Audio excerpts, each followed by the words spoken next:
అన్నపాటికి వెళ్ళి మాట్లాడుతున్నా. అన్నపాటి శేఖర్ వాళ్ళ భార్యని, 4వ వార్డు కౌన్సిలర్. నైట్ 2 గంటల రాత్రి వచ్చి మా ఆయనని కిడ్నాప్ చేసుకొని తీసుకెళ్లారు. గుర్తు తెలియని వ్యక్తులు వాళ్ళు.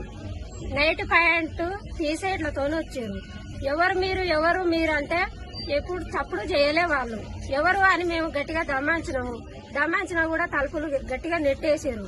నెట్టేసిన తర్వాత మా ఆయన బయటకు వెళ్ళిండు. ఎవరు మీరు అంటే చప్పుడు చేయలే వాళ్ళు.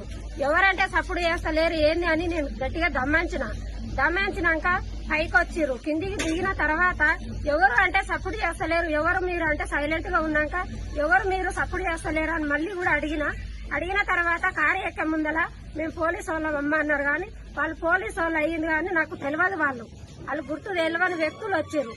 మా వారికి ఏమన్నా జరిగిందంటే గవర్నమెంట్ ప్రభుత్వం మీదనే వేస్తాం మేము కేసు. నేనైతే వేస్తా.